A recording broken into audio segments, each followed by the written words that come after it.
معزز حاضرین جمعہ، آج میں جس موضوع پہ آپ کے سامنے لب کشائی کرنا چاہتا ہوں وہ ہے شرک کی مذمت اور توحید۔ اللہ رب العالمین نے شرک کے تعلق سے آپ نے ارشاد فرما دیا کہ بے شک اللہ شرک کو نہیں بخشے گا، شرک کے علاوہ اللہ جس گناہ کو چاہے گا معاف فرما دے گا، کیونکہ یہ شرک سب سے بڑا گناہ بتایا گیا ہے۔ صحیح بخاری کے اندر امام بخاری رحمۃ اللہ علیہ کتاب الحدود کے اندر اور امام مسلم رحمۃ اللہ علیہ کتاب الایمان کے اندر اس حدیث کو لائے ہیں۔ حضرت ابو ہریرہ رضی اللہ تعالیٰ عنہ حدیث کے راوی ہیں، وہ بیان کرتے ہیں کہ رسول اللہ صلی اللہ علیہ وسلم نے آپ نے ایک موقع پر ارشاد فرمایا، کہا اتقوا السبع الموبقات، اے لوگوں 7 ہلاک ہونے والی چیزوں سے تم بچو۔ وہ 7 چیزیں اگر تمہارے اندر اگر ہو گئیں تو تمہاری آخرت کو تمہارا آخرت برباد ہو جائے گا، تم ہلاک ہو جاؤ گے۔ صحابہ کرام نے کہا، اے اللہ کے رسول وہ 7 ہلاک ہونے والی چیزیں کیا ہیں؟ آپ صلی اللہ علیہ وسلم نے پہلے نمبر پر جو ارشاد فرمایا وہ کہا شرک باللہ، اللہ کے ساتھ میں شرک کرنا۔ یہ ہے اللہ کے ساتھ میں اگر کوئی شریک کرتا ہے، اللہ کے برابر کسی کو جانتا ہے، اللہ کے پاس جو اختیارات ہے وہ کسی اوروں کے اندر بھی اگر وہ سمجھے، یہ سب شرک ہے۔ اور فرمایا والسحر، جادو سیکھنا سکھانا سب دونوں اس کے اندر آ گئے۔ اور فرمایا تیسرے نمبر پر رسول اللہ صلی اللہ علیہ وسلم نے وقتل النفس التي حرم اللہ الا بالحق، کسی جان کو قتل کر دینا، جان بوجھ کے کسی جان کو قتل کر دینا مگر حق کے ساتھ، یعنی اگر اس کا قتل کرنا اگر حق ہے تو وہ گناہ میں شامل نہیں ہے۔ اور فرمایا وَأَكْلُ مَالِ الْيَتِيمِ، یتیم کا مال کھانا، وَأَكْلُ الرِّبَا، اور سود کا کھانا، بیاج کا کھانا، یہ بھی ہلاک ہونے والوں میں سے یہ بھی ایک گناہ ہے، 7 موبقات میں سے یہ بھی ہے۔ اور فرمایا وَالتَّوَلِّي يَوْمَ الزَّحَفِ، میدان کارزار سے جب جہاد کے میدان میں آدمی گیا ہے، میدان کارزار سے موت کے خوف سے بھاگ کھڑا ہونا، وہ بھی یہ 7 موبقات میں سے ہے۔ اور فرمایا وَقَذْفُ الْمُحْصِنَاتِ الْغَافِلَاتِ الْمُؤْمِنَاتِ، مومنہ ایمان والی عورت جو غافل ہے، اس پاک دامن عورت کو تہمت لگانا، عیب لگانا کہ میں نے اس عورت کو یہاں دیکھا ہے، وہاں دیکھا ہے، غلط کام میں کرتے ہوئے دیکھا ہے، یہ تہمت لگانا بھی یہ 7 موبقات میں سے رسول اللہ صلی اللہ علیہ وسلم نے آپ نے ارشاد فرمایا کہ یہ ہلاک ہونے والی چیزوں میں سے ہے۔ اس میں پہلے نمبر پر جو آج میرا جو موضوع سے تعلق ہے وہ شرک ہے۔ پہلے نمبر پر رسول اللہ صلی اللہ علیہ وسلم نے شرک کو بتایا۔ ابو بکر رضی اللہ تعالیٰ عنہ حدیث کے راوی ہیں، وہ بیان کرتے ہیں، یہ بھی مسلم شریف کی روایت ہے اور بخاری کی بھی کتاب الادب کے اندر امام بخاری رحمۃ اللہ علیہ اس کو لائے ہیں، اور امام مسلم رحمۃ اللہ علیہ کتاب الایمان کے اندر لائے ہیں۔ ابو بکر رضی اللہ تعالیٰ عنہ حدیث کے راوی ہیں، وہ کہتے ہیں کہ رسول اللہ صلی اللہ علیہ وسلم سے پوچھا گیا، اللہ کے رسول آپ بتائیے سب سے بڑا گناہ کیا ہے؟ آپ صلی اللہ علیہ وسلم نے فرمایا الاشراک باللہ، اللہ کے ساتھ میں شرک کرنا، اللہ کے ساتھ میں شرک کرنا، غیروں کو شریک ٹھہرانا۔ اور دوسرے نمبر پر فرمایا کہ وعقوق الوالدین، ماں باپ کی نافرمانی کرنا،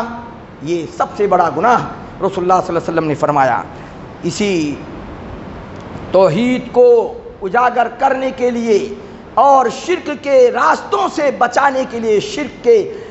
کا سد باب کرنے کے لیے، اس کے دروازوں کو بند کرنے کے لیے اللہ رب العالمین نے 1,24,000 یا 44 یا اور بھی کم و بیش انبیاء کرام کو اس زمین پہ بھیجا۔ اور اللہ رب العالمین نے قرآن مجید کے اندر 114 سورتوں کے اندر شاید کوئی صورت خالی نہیں ہے جس کے اندر توحید کی بات نہ بتائی گئی ہو اور شرک سے لوگوں کو متنبہ نہ کیا گیا ہو۔ اسی بات کو رسول اللہ صلی اللہ علیہ وسلم نے بھی، آپ نے بھی، آپ کی زبان مبارک سے بھی توحید کی ہی بات نکلی اور شرک سے لوگوں کو آگاہ اور متنبہ کیا۔ یہ شرک اتنی بڑی اور اتنی مذموم، اتنی بری شے ہے کہ انسان کے سارے اعمال کو اکارت کر دیتی ہے، اس کے ساری نیکیوں کو برباد کر دے گی۔ اگر وہ شرک کرتا ہے، چاہے وہ کوئی بھی عمل کرے، اس کا عمل اللہ کے یہاں قابل قبول نہیں ہے۔ اللہ رب العالمین نے سورہ انعام کے اندر، سورہ انعام سورت نمبر 6 پارہ نمبر 7 کے اندر اور آیت نمبر 88 کے اندر اللہ رب العالمین نے ارشاد فرمایا، وہاں رب العالمین نے 18 نبیوں کا ذکر کیا ہے۔ کتنا؟ 18 نبیوں کا اللہ نے سلنگ وہاں اللہ نے ذکر کیا ہے، ایک کے بعد دیگر 18 انبیاء کا وہاں اللہ نے ذکر کیا۔ اور وہاں 18 نبیوں کے بعد میں ذکر کرنے کے بعد میں بھی اللہ نے کیا کہا؟ لَإِنْ أَشْرَكْ، اگر یہ لوگ شرک کریں تو ان کے سارے اعمال اکارت اور برباد ہو جائیں گے۔ لَإِنْ أَشْرَكُوا لَحَبِطَ مَا كَانُوا يَعْمَلُونَ، اگر یہ 18 نبی بھی اگر یہ شرک کریں، اس میں 18 نبی حضرت ابراہیم علیہ السلام، حضرت اسماعیل علیہ السلام، حضرت یعقوب علیہ السلام، حضرت داؤد علیہ السلام، حضرت اسحاق علیہ السلام وغیرہ وغیرہ، اس سارے 18 نبیوں کا اللہ نے ذکر کرنے کے بعد کہا کہ اگر یہ لوگ بھی اگر شرک کرتے تو ان کے بھی سارے اعمال برباد ہو جاتے، ان سے نبوت چھین کر کے اور اعمال کو برباد کر دیا جاتا۔ سورہ زمر کے اندر بھی اللہ رب العالمین نے سورہ زمر سورت نمبر 39 اور آیت نمبر 65 کے اندر بھی کائنات کے نبی تاجدار مدنی محمد الرسول اللہ صلی اللہ علیہ وسلم کو خطاب کیا گیا، جبکہ آپ اللہ کے نبی پاک صلی اللہ علیہ وسلم ساری کائنات کے امام ہیں، اول سے لے کر کے آخر تک سارے انبیاء کرام قیامت کے دن اس نبی کے جھنڈے کے نیچے ہوں گے، سارے کے سارے لوگ، سارے انبیاء کرام بھی نبی کے جھنڈے کے نیچے ہوں گے، لیکن پھر بھی یہاں شرک اتنی بڑی اتنی مذموم شے ہے کہ نبی کائنات کے نبی کو بھی خطاب کیا گیا، اے نبی وَلَقَدْ أُوحِيَ إِلَيْكَ وَإِلَى الَّذِينَ مِن قَبْلِكَ لَئِنْ أَشْرَكْتَ لَيَحْبَطَنَّ عَمَلُكَ وَلَتَكُونَنَّ مِنَ الْخَاسِرِينَ۔ اللہ نے کہا کہ اے نبی اگر شرک کا اگر آپ سے بھی ارتکاب ہو جائے، اگر آپ نے بھی توحید کی دعوت کو، توحید کو چھوڑ کر کے اگر آپ نے بھی شرک کیا تو آپ کے بھی سارے اعمال اکارت اور برباد ہو جائیں گے اور آپ خسارہ پانے والوں میں سے ہو جائیں گے۔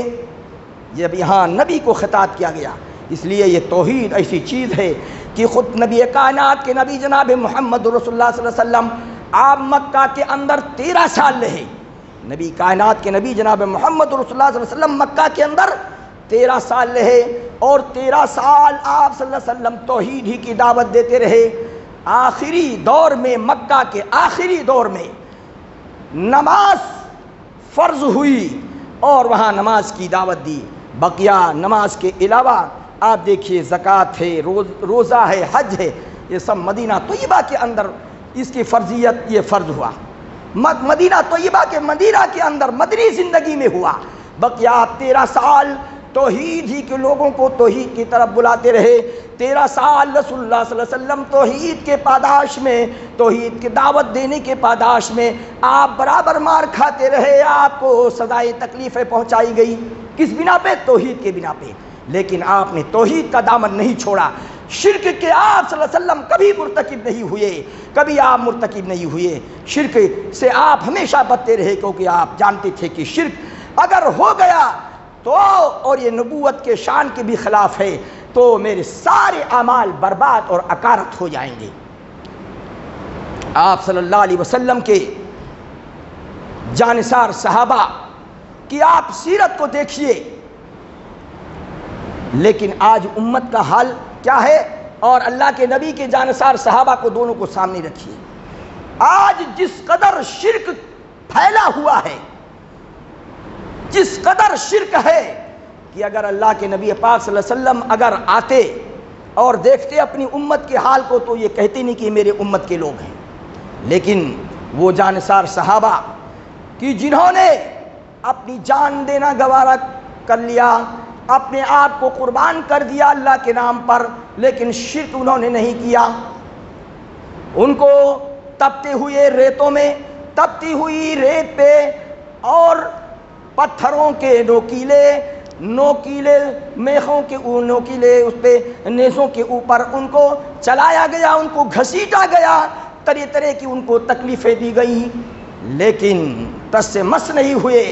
ان کے توحید پہ کوئی فرق نہیں پڑا، اور وہ شرک کا کبھی کوئی جملہ ان کے منہ سے نہیں نکلا، اور وہ توحید ہی پہ قائم اور دائم رہے۔ اس میں میرے محترم بھائی دوستو، مرد بھی ہیں اور عورتیں بھی شامل ہیں، صحابہ بھی ہیں، صحابیات اور صحابیات بھی ہیں۔ سب سے پہلے تاریخ کے اندر اگر آپ دیکھیں گے تو سب سے پہلے جس نے اس زمین کے اوپر شرک کی خلاف، جس نے سب سے پہلے جو اپنی جان قربان کی ہے اور توحید کے اوپر جمے رہنے کے پاداش میں جس نے اپنی سب سے پہلے جس نے جان قربان کی ہے، میرے محترم بھائیو دوستو، برا مت مانیے، وہ مرد نہیں ہیں، وہ میری ماں اور بہن ہی ہے، وہ عورت بھی ہے، وہ عورت ہے، لیکن آج عورتوں کا حال سب سے برا ہے۔ آج برا مت مانیے، عورتوں کا حال سب سے برا ہے، عورت سب سے پہلے چکر میں، شرک کے چکر میں آ جاتی ہیں۔ لیکن آپ میرے ماں اور بہنوں اپنی تاریخ کو دیکھو، حضرت سمیہ رضی اللہ تعالی عنہا کا نام نامی آپ لوگوں نے بارہا خطبے میں سنا ہوگا۔ حضرت سمیہ رضی اللہ تعالی عنہا وہ ایک اللہ کو ماننے والی، توحید پہ اس قدر وہ دائم اور قائم تھیں، وہ جمی ہوئی تھیں کہ ان کے توحید کے پاداش میں، توحید کی وجہ سے ان کو مکہ والوں نے، ان کو مشرکوں نے، ابو جہل خصوصاً ابو جہل سب سے آگے ان کو کس قدر تکلیف ان کو پہنچائی گئی۔ ایک طرف حضرت سمیہ کو ننگا بالکل کھڑا کر دیا گیا، اور ان کے بیٹے عمار کو بھی اور ان کے شوہر تینوں کو، یاسر کو بھی، تینوں کو ننگا کھڑا کر دیا گیا، اور ان کو نیزوں سے، ان کو تکلیفوں سے ان کو گھسیٹا گیا، پتھروں کے اوپر گھسیٹا گیا، تپتی ہوئی ریت میں گھسیٹا گیا، اور بدن کی جسم کے اوپر کپڑے کی ایک دھجی بھی نہیں، اس قدر ان کو تکلیف پہنچائی گئی، اور طرح طرح سے ان کو تکلیف پہنچائی گئی۔ اور پوچھتا ہے ابو جہل آگے ہو کر کے پوچھتا ہے، اے سمیہ، یہ آج کی رسوائی اور یہ ذلت سے اگر تجھے بچنا ہے تو اپنی تو حفاظت کر لے، اور اب بھی توحید سے باز آ جا۔ لیکن سمیہ رضی اللہ تعالیٰ عنہ، میری ماں اور بہنیں سنیں ان کا جواب کیا تھا، وہ بھی ایک ماں تھی، وہ جواب دیتی ہے کہ آج کی یہ رسوائی، یہ آج کی رسوائی، یہ دنیا کی رسوائی ہے، یہ رسوائی ہے، لیکن آخرت کی رسوائی وہ بہت ہی زبردست رسوائی ہوگی۔ میرے سامنے آخرت سب سے بڑی، میں خوش قسمت ہوں کہ میں کل قیامت کے دن آخرت کی رسوائی سے میں بچ جاؤں، شرک سے میں بچ جاؤں تو آخرت کی رسوائی سے بچ جاؤں گی، کیونکہ اگر آخرت میں اگر رسوائی، اگر شرک کر کے وہ مرا ہوگا تو آخرت کی رسوائی سے کوئی بچنے والا نہیں ہے، چاہے وہ پیغمبر خلیل اللہ ابراہیم خلیل اللہ کے باپ ہی کیوں نہ ہو۔ آزر کو وہاں بھی ان کو نجات نہیں ملے گی۔ حضرت ابراہیم علیہ السلام، بخاری شریف کی روایت ہے کہ وہ اپنے باپ آزر کو قیامت کے دن بچو کی شکل میں دیکھیں گے، وہاں آخرت کی رسوائی سے وہ نہیں بچیں گے، چاہے وہ حضرت لوط علیہ السلام کی بیوی کیوں نہ ہو، چاہے وہ نوح علیہ السلام کا بیٹا کیوں نہ ہو، شرک سے اگر وہ شرک پہ مرا ہے تو وہ آخرت قیامت کی رسوائی سے نہیں بچے گا، چاہے وہ سرور کونین تاجدار مدنی جناب محمد الرسول اللہ صلی اللہ علیہ وسلم کے خود چچا ابو طالب ہی کیوں نہ ہو، وہ بھی شرک ہی کی حالت میں مرے، اور ان کا بھی انتقال شرک کی حالت میں ہوا، وہ بھی نہیں قیامت کی رسوائی سے نہیں بچ سکیں گے۔ سب سے ہلکا عذاب جو ہوگا وہ کس کو ہوگا معلوم ہے؟ آپ صلی اللہ علیہ وسلم کے چچا ابو طالب کو ہوگا، اور ان کو آگ کی 2 جوتیاں پہنائی جائیں گی جس سے ان کا دماغ ہانڈی کی طرح کھولے گا، ہانڈی کی طرح کھولے گا، یہ ہوگا ان کو۔ لیکن آخرت کی رسوائی سے وہ بھی نہیں بچ سکیں گے۔ خود کائنات کے نبی جناب محمد رسول اللہ صلی اللہ علیہ وسلم کے چچا بھی شرک کی وجہ سے نہیں بچ سکیں گے۔ ساری کائنات کے سارے لاکھوں انبیاء کے وہ امام ہوں گے، لیکن وہ بھی اپنے چچا کو شرک کی وجہ سے نہیں بچا پائیں گے۔ تو حضرت سمیہ رضی اللہ تعالیٰ عنہ کہتی ہیں کہ یہ سب سے میری خوش قسمتی ہوگی، یہ آج کی یہ رسوائی کوئی رسوائی نہیں ہے، آخرت کی رسوائی سے میں بچ جاؤں۔ اس کو غصہ آیا، ابو جہل کو غصہ آیا، اور ان کو گھسیٹنے اور مارنے کا حکم دیا ابو جہل نے، اور کہا اتنی ڈھٹائی سے بات کر رہی ہے، اے سمیہ اتنی ڈھٹائی سے بات کر رہی ہے، اور ان کو حکم دیا کہ اس طریقے سے ان کو سزا دی جائے۔ اور ان کو پھر حضرت سمیہ رضی اللہ تعالیٰ عنہ کو طرح طرح کی سزاؤں سے ان کو دوچار کیا گیا، یہاں تک کہ حکم دیا کہ سمیہ بھی موقع ہے مان جاؤ۔ ان کو گھسیٹا گیا، جس کی وجہ سے ان کے جسم کے جو چمڑے تھے وہ پگھل گئے، تپتی ہوئی ریت کے اندر گرمی سے پگھل گئے، اور سارے چمڑوں کے اندر جسم کے اندر سب میں خراش اور نوچ آ گیا۔ تڑپ رہی ہیں حضرت سمیہ رضی اللہ تعالیٰ عنہ، تڑپ رہی ہیں، ہڈیاں ٹوٹ چکی ہیں، تکلیف سے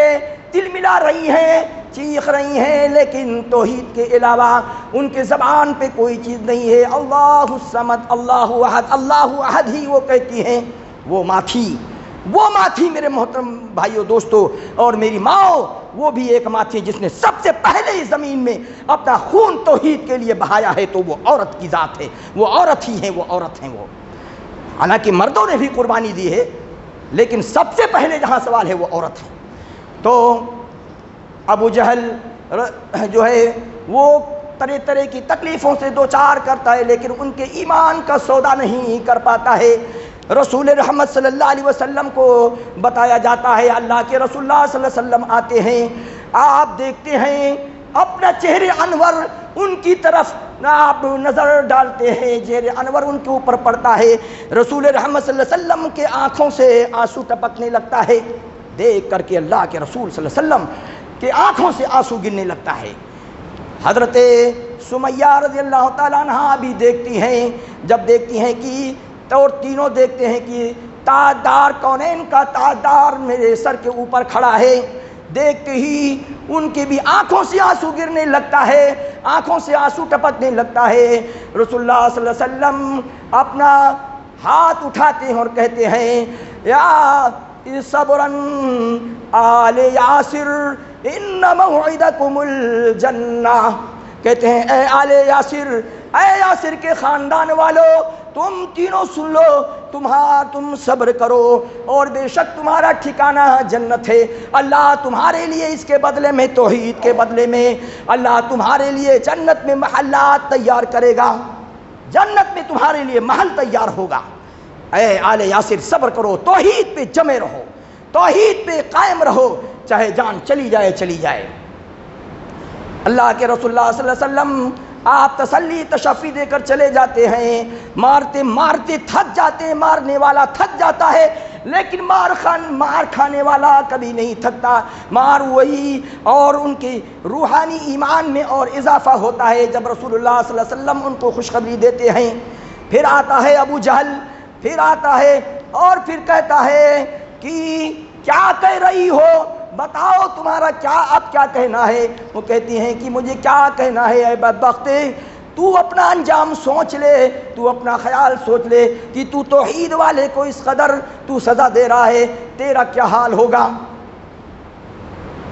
میرے لیے تو فکر مت کر۔ ابو جہل اور غصہ میں بھر آتا ہے اور حکم دیتا ہے، اپنے نوکروں کو حکم دیتا ہے کہ لے جاؤ، لاؤ 2 اونٹوں کو لاؤ، 2 اونٹ کو لاؤ، اور ایک اونٹ ان کا ایک پیر ایک اونٹ سے باندھو جو مشرق کی طرف ہو، اور دوسرا پیر ان کا پورب والے مغرب والے کے سے اونٹ سے باندھو ان کا، اور اس وقت ان کو باندھا جاتا ہے۔ اس وقت بھی حضرت سمیہ رضی اللہ تعالیٰ عنہ توحید کی متوالی ہے، توحید کی متوالی کا اس وقت بھی امتحان ابو جہل لیتا ہے، کہتا ہے ابھی وقت ہے، اے سمیہ ابھی بھی وقت ہے، مان جاؤ توحید سے تم باز آ جاؤ، تمہیں توحید سے باز آ جاؤ، تم کو چھوڑ دیا جائے گا۔ لیکن حضرت سمیہ رضی اللہ تعالیٰ عنہ کہتی ہیں مجھے معلوم ہے میرا انجام کیا ہونے والا ہے، وہ بھی مجھے معلوم ہے۔ لیکن اس وقت حضرت سمیہ رضی اللہ تعالیٰ عنہ اپنی آنکھ کو چند لمحوں کے لیے بند کرتی ہیں، اور اللہ رب العالمین جنت کے پردے ان کے لیے کھول دیتا ہے، اور وہ جنت اپنا ٹھکانہ جنت کو دیکھنے لگتی ہیں۔ کہتی ہیں جو توحید پہ ہو اس کو کوئی چیز روک نہیں سکتی ہے، نہ خوف روک سکتی ہے، نہ کوئی اور چیز اس کو روک نہیں سکتی ہے۔ تو اپنا انجام دیکھ، اے شریر، اے ابو جہل تو اپنا انجام دیکھ، تو میری فکر مت کر، مجھے معلوم ہے کہ میں جان دینے والی ہوں، لیکن رب کی بارگاہ میں رب کی خوشنودی کے لیے میں جان دینے والی ہوں۔ اتنے میں اس کو اور غصہ آتا ہے، بھڑک اٹھتا ہے، اور وہ ابو جہل حکم دیتا اپنے نوکروں کو، حکم دیتا ہے کہ ان کا ایک اونٹ کو ادھر کھینچو، ایک اونٹ کو ادھر کھینچو، اور دونوں کھینچتے ہیں اور ان کی لاش کے دو ٹکڑے ہو جاتے ہیں۔ اس وقت چیختی ہوئی پہلے نیزہ مارتا ہے ان کے شرمگاہ کے اندر، وہ چیخ اٹھتی ہے، اس کے بعد دونوں اونٹ کھینچتے ہیں اور دو جسم کے دو ٹکڑے ہو جاتے ہیں۔ اب اپنے مالک حقیقی سے وہ جا ملی توحید کے لیے، انہوں نے اپنی جان کو نچھاور کر دیا، قربان کر دیا اپنی جان کو۔ لیکن دیکھنے والوں نے دیکھا، رسول اللہ صلی اللہ علیہ وسلم نے بھی آ کر کے پھر دیکھا کہ ان کے جسم کے دو ٹکڑے ہو گئے ہیں، لیکن سمیہ رضی اللہ تعالی عنہا کے لبوں سے مسکراہٹ نہیں گیا۔ اتنی تکلیف، اتنی مار، اتنی سزا، اس قدر ان کو تکلیفیں پہنچائی گئی۔ ایک بیک اگر کسی کو مار دیا جاتا ہے تو اتنی تکلیف نہیں ہوتی ہے، لیکن تڑپا تڑپا کے ہاں ان کو مارا گیا، لیکن پھر بھی آدمی تڑپا کے مارنے پر اس کے بدل جانے کا زیادہ امکان ہوتا ہے، زیادہ امکان ہوتا ہے، لیکن تڑپا تڑپا کے ان کو مارا گیا، لیکن پھر بھی توحید سے وہ منہ نہیں انہوں نے موڑا، روگردانی اللہ کے رب کی فرما برداری سے روگردانی نہیں کی۔ دیکھتے ہیں سب ان ظالموں نے بھی دیکھا، سبوں نے دیکھا کہ ان کے لبوں پہ ابھی بھی مسکراہٹ ہے، لبوں پہ ہنسی ہے، مسکراہٹ ہے۔ کہا ہائے بدقسمتی، سب کچھ ہم نے کر ڈالا لیکن لبوں سے مسکراہٹ نہیں چھین سکا۔ کیسے چھینے؟ جن کو ان کے موت سے پہلے ہی ان کو جنت جن کو دکھایا گیا، ان کا ٹھکانہ جنت دکھایا گیا، انہوں نے اپنے ٹھکانے کو دیکھ لیا پہلے ہی، ان کے لبوں سے مسکراہٹ کیسے چھین سکتے ہیں؟ اسی کو اللہ رب العالمین نے کہا ان الذين قالوا ربنا الله ثم استقاموا تتنزل عليهم الملائكة الا تخافوا ولا تحزنوا وابشروا بالجنة التي كنتم توعدون نحن اولياؤكم في الحياة الدنيا وفي الآخرة ولكم فيها ما تشتهي انفسكم ولكم فيها ما تدعون۔